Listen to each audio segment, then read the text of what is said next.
jërëjëf mbokk internet yi ñoo ngi leen di nuyu di leen ziaral di leen ndokkel dellusiwaat ak yéen seen émission boobu di H24 sur Dakaractu jamono bu ci nekk ñuy ànd ak yéen seet seen artiste préféré moo xam bu jigéen la wala bu góor l'essentiel mooy ne doomi réew mi tey nag ñu ànd ak yéen ñëw fii Mamel certifié koo xam ne dama wax ni juddu sañ na ko boole ak ay way bëgg sañ na ko boole ak way waaye mën a way tamit aussi sañ na ko boole ak way di un jeune talent démarré carrière am ci pratiquement à l'âge de 14 ans yàlla boole kook ay ndaanaan de la musique sénégalaise ku ci mel ni ki ne la Mam Bamba ku ci mel ni Youssou Jigéen Ndour yàlla def mu génn def dans les plus grandes scènes internationales li moom ci ay raaya danañ ci waxtaan carrière am danañ ci waxtaan waaye lu bees li mu génne teg ko ci marché bi Sénégal gépp di ko béggee ba léeg-léeg sax ñenn ñu mel ni man wala ñu xaw mel ni man di ci gis seen bopp kooku mooy kan gawlo bu mag bi su ma nee gawlo bu mag bi xel yëpp war a mën a dem ci Aïda Samb Aïda nuyu naa la bàyyi la nga nuyoog mbokki internet bi lay seetaan sur Dakaractu. Buur Gueweul maa ngi lay fay di am mbégte ak kontaante ci seet si bi ma seet si tey yàgg nañ ko bëgg mais xëy na tey la ko suñu borom dogal di nuyu ñi nga xamante ne ñoom ñooy seetaan Dakaractu di am mbégte waxtaan ak ñoom sottante xalaat. ay lu tax nga mën a reyal. Buur fay ngi def waaye. non ay dafa mën a rey quoi. wala noonu la foo fekkee nag ku mën a rey dafay gaaw a jooy. ñaar yëpp nga def. mën nga rey mais da nga gaaw a jooy. loolu dinañ ci ñëw. ay ñu dem rek ci sunu question bu njëkk. baadoo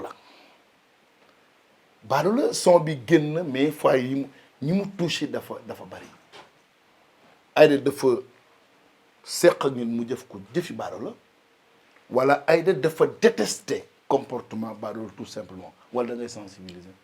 En fait way bi sensibilisation la parce que boo seetloo moo baadoo la dafa fréquent ñun ci suñuy waxtaan.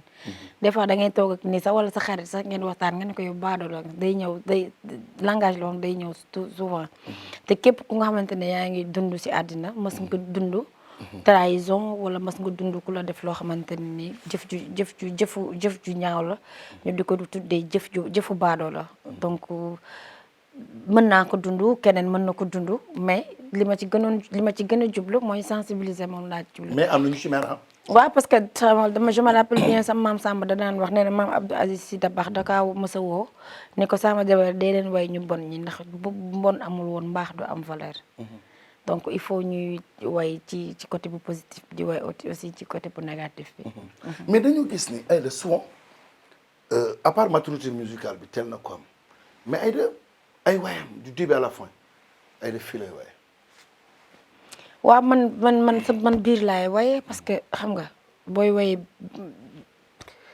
li nga mën a génn ci sa biir mënoo ko génn ci sa baat peut-être baat dafay am des fois rek nga soxla ay yenn technique yoo xamante ni sa baat nga ko mën a waye wala ay nga soxla voix de tête nga waye ak voix de tête mais man ma force sama biir laay waye loolu mooy tax su ma yuuxoo mu mën a téye note ci kaw lu yàgg te du ma bàyyi waaw.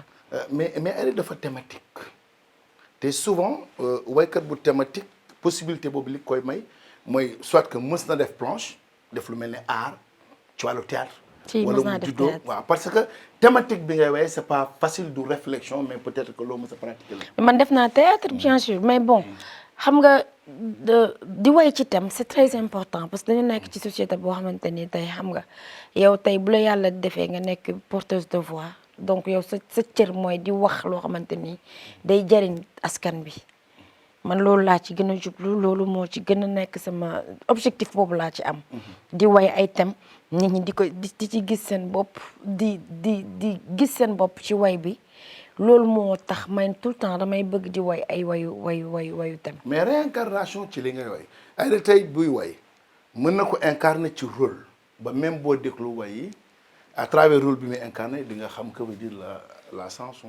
parce que xam nga boo wayee dara nga war a tourner vidéo bi il faut que nga def il faut geste yi nga xamante ni moom lay refléter ci biir way bi nga def ko de ce fait que yow même bu ñu tegee vidéo bi à la télé ñu def télé bi mute ko yow da ngay am tuuti aperçu ci way bi la ci lan lay expliquer par exemple baadoo la soo ko tegee tey mute ko di nga xam ne kii dafa nekk di xuloo da ngay xam ne kii li muy wax ni du waxul ak nit nii dafay wax ak nit pour xuloo ak moom. muy lu am solo ci aar nee naa bokk na ci peut-être que les très rares artistes yi koy def parce que à part xëj na Kumba Gawlo ci moom laa koy faral di gis mooy que seen musique même ki nga xam ni yàlla da ko nattu mu doon muuma ñu baal ma ci terme bi. tey bu toogee ci télé bi di seetaan ak ay bëtam dina xam que veut dire la chanson. muy la am solo mais ay morceau bi ma gën a marqué bul ko sànq. bul ko sànq. réalité sénégalais. lu am ay da nga ko dund dans une famille ku ne xam ne ni famille Guèyeul ni muy toll. da nga mës a am xarit bu ñu liggéey mu doof wala ay a été victime de maraboutage. non pas man. parce que xam nga le système maraboutage moom kii la fléau la boo xamante ne nii je pense que ni famille bu nekk dugg na ci kër yi dugg na ci bureau yi dugg na ci ménage yi donc fépp la dugg mooy li ma wax rek man damay bëgg tout le temps di way loo xamante ni nit yi dañ ci jëlee njëriñ. mais maraboutage mos nga ko dund en fait je dirais pas que mës naa ko dund mais bon li tax ma way ko li tax ma am inspiration ñu way ci loolu sama dëkkandoo lañ ko def doomam ba mu dof doomam boobu da nga ko xamoon xam naa ko fii la dëkkoon say soirée yow moom lan la dama koy romb rek su ma ko rombee da ngay xam ne kii intellectuel la dafa jàng ma koy romb chaque jour ba un jour yaay moo ñëw toog ci salle bi mu waxtaan ak man sama mbokk jolof lañ sax mu expliqué ma ni mu débuté dafa teel a jàng teel a am liggéey teel a am këram sama morom la teel a sotti comme niñ koy waxee après ñu liggéey ko mu tàqali ko sagoom dof. donc moom bi nga ko gisee à part ñu nekk histoire ci nga am YouTube. après loolu nag moo ma gën a inspiré pour ma way parce que dama ko yërëm parce que boo ko rombee même buy wax. du wax olof anglais lay wax français lay wax xam nga buy toog fii di wax day wax ci kaw koñ bi yëpp dañuy dégg li muy wax donc nga xam ne kii li mu nekkee nii lu metti la surtout yaayam xam nga yaay ak doom ñu jegee wantoo dafa metti torop ci yaayam ba tax na mu ñëw parce que ku sañoon tey doo dem ci nit di ko wax problème yi sa doom di dund mais xëy na jaaxle ak peut-être amoon na xëy na war naa mën a am solution moo tax mu def. bi nga woyee morceau boobu gis nga yaayu xale bi. ma koy gis bu baax. di yaayam moom bi ma toogee télé sax wax ne loolu moo automatiquement elle a compris que ne doomam moo tax ma way chanson bi. Aïda ragal na sëriñ. kan man. mystique. man nag lu jógewul ci yàlla moom wax dëgg yàlla. ko calculer même ba ci milieu artistique. non dafa am ça existe bel et bien. ñun suñu musique suñu terrain bi ñuy fubal laa ko mën a wax. mystique dafa bari mais bon man moom lu jógewul ci yàlla. mais parce que dem ci seetkat léeg-léeg nga toog seetkat ñooy la moytul diw. du ma seetlu. doo seetlu. diggante Aïda Prince Art Jololi ba Prince Art gisoo ni que yàgg na ci carrière musique benn label rek géré benn artiste pendant tout ce temps là. non xam nga liggéey bu ci nekk bu la yàlla dimbalee ngay liggéey nag nit ki nga ciy gis sa bopp bu man loolu yàggul tey yàlla boole nañu depuis 2004 depuis Jololi boobu xale laa kenn amul woon na sax Aïda dina dem ba nekk tey li mu doon mébat lañ ci amoon rek mais comme ñi ngi liggéey te maa ngi ci gis sama bopp. dootoo yeneen proposition yu gën a intéressant Aïda xool ngor no yàgg naa non même bu fekkee ne am na tamit ñoom dañuy jaar ci Prince Art rek ñu xool naka la ñuy liggéeyee pour liggéey liggéey nekk ci liggéey ensemble. Aïda gis tuñ ko Super Étoile lu bari. temps bi mooy manqué wala léegi Aïda dafa màgg léegi jàpp ni que war na non temps la rek parce que man personnellement man Youssou ci boppam moo ne ma boo amee looy def demal nga defi ko. xam nga donc loolu moo tax su ma amee su ma yëfi bopp lu ma war a def damay dem defi ko après nag su fekkee ne tey Youssou war na jouer et que defuma dara ma dem jouer ak moom. di topp ci artiste bu mel ni Youssou Ndour lu mu yokk ci carrière Aïda. Youssou Ndour école la Super Étoile comme je dis tout le temps man dem bi may dem Super Étoile damay dem pour jàng parce que saa yoo fa demee rek di nga fa jàng lu bees à chaque fois boo yéegee ci seen Youssou Ndour war nga fa boo dee nit am seetlu di gis war nga fa jàngee lu bees loo xamante ni yow war na la mën a jariñ suba dans l'avenir. diggante Aïda Samb ak waa Mbacké. seen Mbacké fa laa dëkk. fa laa juddoo fa laa yaroo fa laa màggee fa laa jàngee donc Aïda ak Mbacké. tey bu tabaski jotee Mbacké laay dem. korité bu jotee Mbacké laay dem màggal aussi bu jotee Mbacké laay dem. mais Aïda tey yàlla barkeel na ko ci wàllu relation tey lan la Aïda promouvoir pour jeunesse su Mbacké loo xam ne tey boo demoon Mbacké dañ naan la lii Aïda Samb moo ko fi def. samay mébét la te boo seetloo man depuis 2012 ba tey damay def ay action Mbacké dañuy def nañ fa ay ndogu yoo xamante ni daara yi wër nañ daara yi yóbbu fa ay ndogu dem nañ ci prison yi yóbbu fa ay ndogu yóbbu leen lépp loo xamante ne ñu ngi koy soxla et je pense que daara rek laa Mbacké rek laa mës a joué concert gratuit boo xamante ni maa ko dox wax ko ba mu mat ma dem may leen concert boo xamante ni gratuite la digg boulevard ba Mbacké. kon donc waaye dans l'avenir am nga yeneen. non bien sûr xam nga ay ndaw lañ rek yoo xam dañu liggéey et que tey dañ ñaan yàlla gën ñu jëmale kanam ba lépp li ci xol yi rek xam nga àdduna moom li am importance mooy li ci biir xol yi. Mbacké xam nañ bu baax ñoom man la ma lañ yéene. parce que tey xamoon na lu mu métti tey buñ ne woon ki damay dellu Mbacké. waaye Aïda daal fii la def Mbacké quoi drapeau Mbacké la yor moom lay yóbbu. ah mais fa laa dëkk fa laa juddoo fa laa yeroo fa laa màggee fa laa jàngee liggéey moo ma indi Dakar. diggante Aïda Samb ak personnalité. Aïda en s'exprimant tu sens que ni que dafa am benn personnalité bu muy incarné loolu dafay dem ba ci côté relation. ba ci fréquentation Aïda dafa. bu doy nga waar. Aïda du femme bu open trop ci ay morom artiste am mais chaque jour ba ci barki dama la saan benn émission bëgguma sax dugg ci affaire moo gét parce que loolu c'est autre chose mais seulement réponse bi nga joxe laay valoriser mooy man diw mooy sama maam su defoon nangam xaalis bi duma ko jël parce que man nangam donc dignité boobu ngay incarner saa su nekk.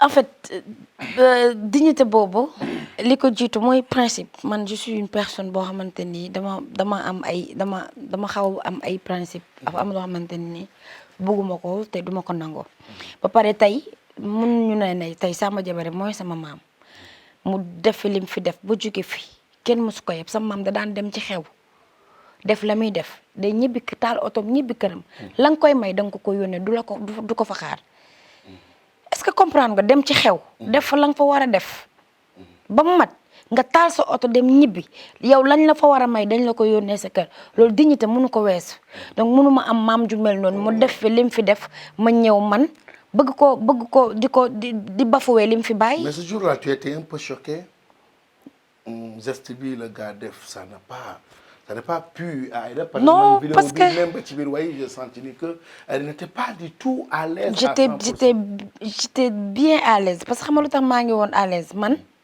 gis naa mu def na ko ak ñu bari. am ñu ko jiiroo ci sa kanam. waaw donc ay waykat xaaroon naa ne sama tour dina ñëw. mais man ci sama bopp xamoon naa ne man bu doon ànd naag li ci biir ñu koy sànni ci suuf duma ko for. mais seen mbokk artiste ko fa def nag keroog wala du ngeen benn les njole les ñaaxee wala bon xam nga kii nu mu tudd buur tey gaa ñu wax leneen. waaye doo genre boobu quoi. non man comme ni may wax de xam nga man tam man li may wax man. di nga ko teral mais doo ko yeb. di nga ko teral mais doo ko jàll. non déggoo ba may njëkk a génne sama album dama ne maam yaa ma ni. bu la kenn may ba noppi jéppi la. man kenn du ma may ba pare di ma jéppi. effectivement. et dans ses parents. ñu fi ñu ngi dund sama yaay ak sama papa yëpp ñu ngi dund macha allah. sa papa boo ko doon définir tey. li may gis ci sama maam Samba Jabare man moom laay gis ci sama papa. tey sama papa nit la boo xamante ne nii nit bu ñemee njaboot ni sama papa man mosuma ko gis je me rappelle bien ñun bi ñu nekkee woon xale bu ñu toggee comme suñu toggee sama yaay ñun suñu kër famille la ay 10 kilos lañ daan sóor par añ ñi daan añ si suñu kër ñi daan génn ci mbedd mi di añ si suñu kër ñoo ëpp ñi dëkk ci kër gi te sama papa moo doon joxe dépense ndekki añ reer ñun ñi malgré que ne dañu judd ci famille bu modeste musuñu ñee suñu benn morom ndax sama papa tey bu benn amoon ci kër gi ñu war ko joxe il préfère jox ko doomu jàmbur que moom mu jox ñu ko sama papa li mu yar ci ay doomu jàmbur li mu yar yoo ay doomu jàmbur yoo xamante ni tey tekki nañ warul nam dara ci àddina parce que dafa sacrifier vie am pour ay doomu jàmbur ñun sax je peux dire ñun sax daf ñu sacrifier ndax dafa mës a sonn ci doomu jàmbur donc qualité yi may gis ci sama maam Samba Jabare man qualité yooyu laay gis ci sama papa. mel na buñ tuddee sa yaay nga jot.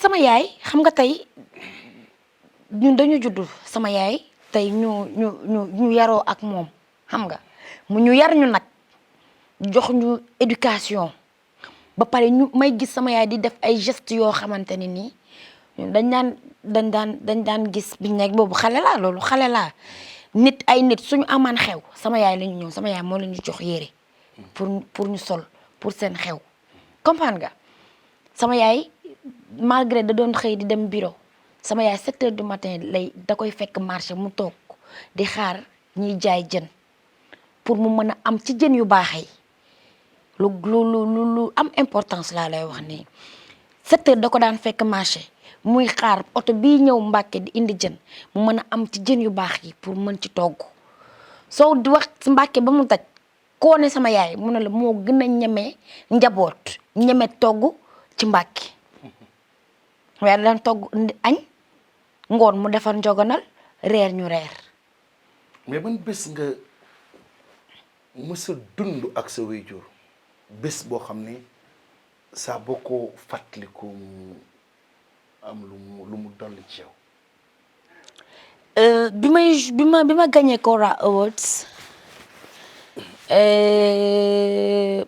bi may dem sama papa dafa feebaroon mu ñëw Dakar mi ñëwee mu gis médecin ba pare jour boobu laa war a dem Côte d'Ivoire. muy ñibbi mu ne ma li ma lay wax nii waxu doom ak waajur laa lay wax yaa ngi dem waaye bu doon benn trophée la buñ fay joxe man leer na ma ne yow lañ koy jox ndax ni nga mel ci waajur ak ni nga mën a sonnee ci waajur donc bi may dem xëy na diisoon na si man mais amoon naa yàqin ni comme sama papa moo ma waxal lii man leer na ma ne fa ma jëm ndam rek laa fay am. kon la famille est chère ci ay. nit amut lu dul famille wam man de lu ma am sama famille moom ko gënal sama yaay sama papa ak samay mag duma leen weccoo ak dara. sa maam Samba Jabare ces derniers instants gis ngeen. jour bi muy génn àddina. fekk toog naa une semaine gisuma ko.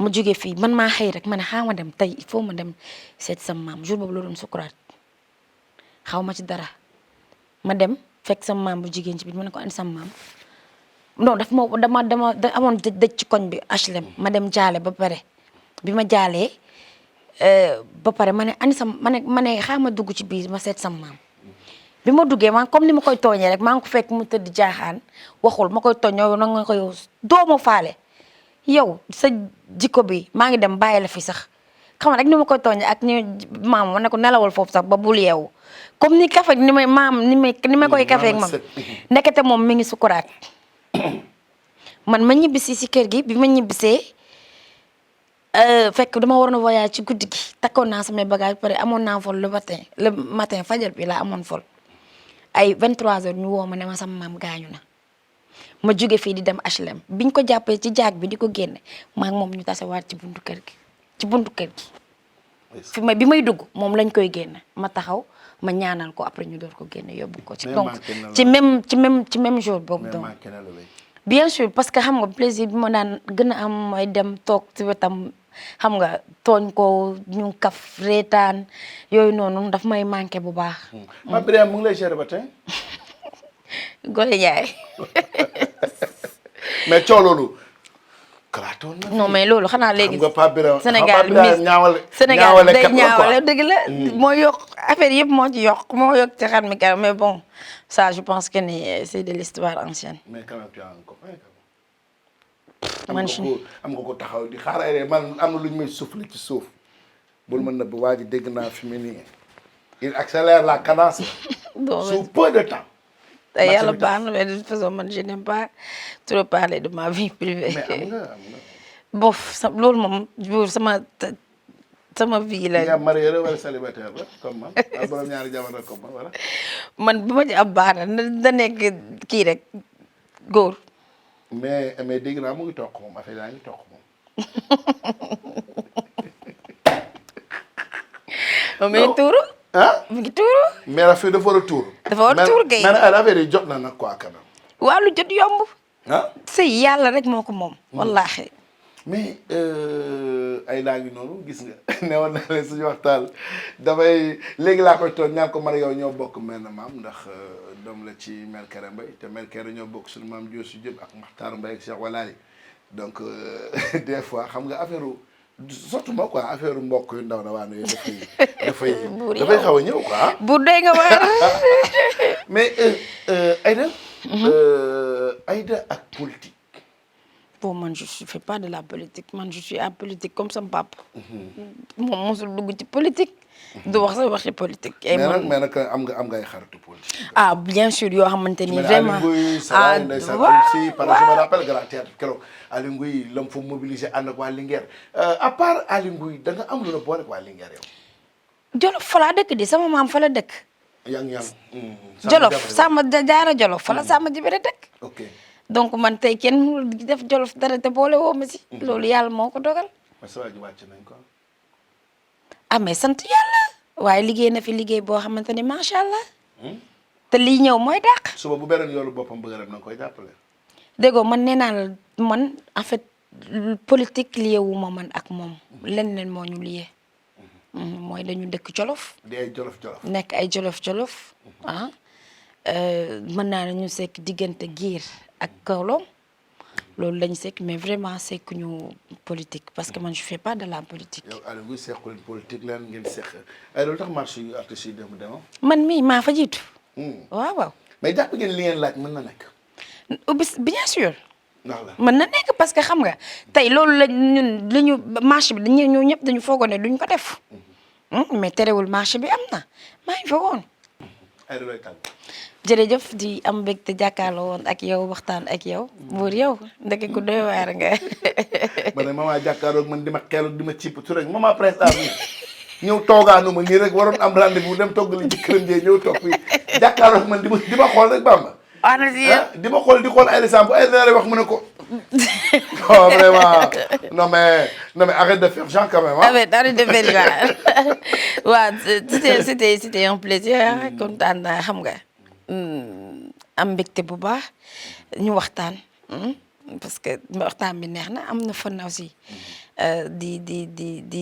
di wax rek li may lancé appel bi may lancé mooy comme ni ñuy wax le combat continue ah nee nañ le président génne na benn xaalis bu jox ko ndàmpaay artistes yi mais tey ñu suñu mébét mooy nañu ubbil saal yi ñu dem jouer ji parce que tey musicien bi nga xamante ni ci dem gàddu gitaaram dem jouer ji la yaakaar pour dem xam nga loo ko mënti jox tamit mënu ko